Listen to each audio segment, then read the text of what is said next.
Commander Zephyr of the Galactic Defense Force watched the holographic display with growing concern. The Vorthan Empire had broken through the outer rim defenses, their biomechanical warships carving through space like predators through water. 12 worlds had fallen in as many days, and the pattern was always the same: overwhelming force, swift conquest, total subjugation. Sir, his aide, Lieutenant Cora, approached with obvious hesitation. The Council has approved the emergency conscription protocols. All member species are required to contribute forces immediately. Zephyr's scaled fingers drummed against the command console. The Draknari would send their Berserker battalions, the Crystalline Collective would deploy their energy shields, and the Void Walkers would provide their stealth units. But then there were the humans, the newest members of the Galactic Federation, barely 2 standard years since first contact. What about the Terrans? He asked, though he already knew the answer would disappoint him.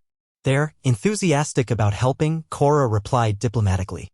Their representative, General Martinez, insists they can contribute significantly to the war effort. Zephyr suppressed a laugh. He reviewed the human military reports. No natural armor, no enhanced strength, no psychic abilities, no advanced biotechnology. They were fragile creatures who relied on primitive projectile weapons and crude explosives. Their lifespans were barely a century, their bodies susceptible to countless diseases and injuries. In a galaxy where the average warrior stood 3 meters tall and could crush steel with bare hands, humans seemed almost comically inadequate. Very well, Zephyr decided. Assign them to rearguard duties. Supply line protection, perhaps. Keep them away from actual combat. 3 weeks later, Zephyr received an urgent transmission from the Kepler 442 system where a mixed battalion had been defending a crucial supply depot. The message was from Captain Rodriguez, the human officer he'd reluctantly placed in command of the logistics division. Commander, we've got a situation here. The Vorthans have broken through the main defensive line. They're heading straight for our position with approximately 2,000 heavy assault troops. Zephyr's blood chilled. The depot contained enough ammunition and medical supplies to sustain 3 battle groups for months. Its loss would be catastrophic. Captain, evacuate immediately. Preserve what supplies you can and fall back to the secondary position. Negative, sir. We're not leaving.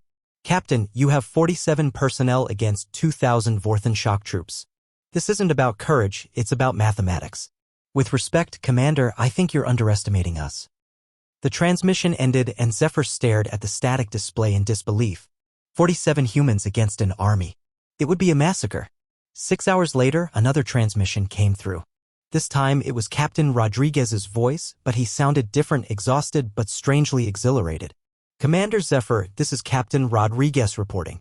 The Vorthan assault force has been neutralized. What do you mean, neutralized? I mean they're all dead, sir. Every last one of them. Zephyr's aide pulled up the battlefield surveillance data and what they saw defied explanation. The depot was intact, surrounded by the smoking wreckage of Vorthan war machines. Bodies littered the landscape, but they were all Vorthan. Captain, I need a full report. How's this possible? Rodriguez's laugh carried across the comm channel. Sir, I think you've been looking at this war all wrong. You see, the Vorthans have the same problem you do. They expected us to fight like everyone else.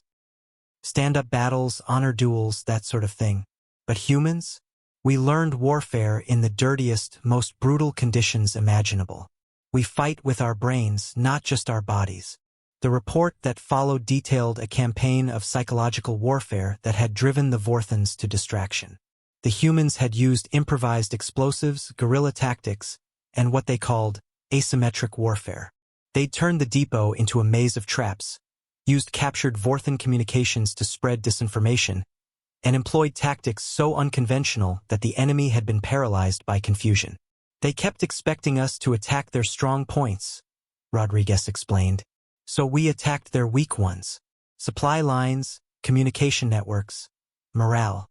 We made them afraid of shadows, and when they finally came for us, they were already defeated. Commander Zephyr sat in stunned silence, realizing that the galaxy's newest members had just taught them something profound about warfare. Strength wasn't just about size or natural weapons, it was about adaptability, creativity, and the willingness to do whatever it took to survive.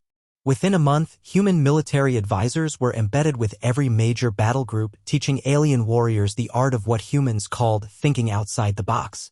The Vorthan Empire, accustomed to overwhelming superior force, found themselves facing an enemy that refused to play by the rules they understood. And for the first time in the war, the tide began to turn.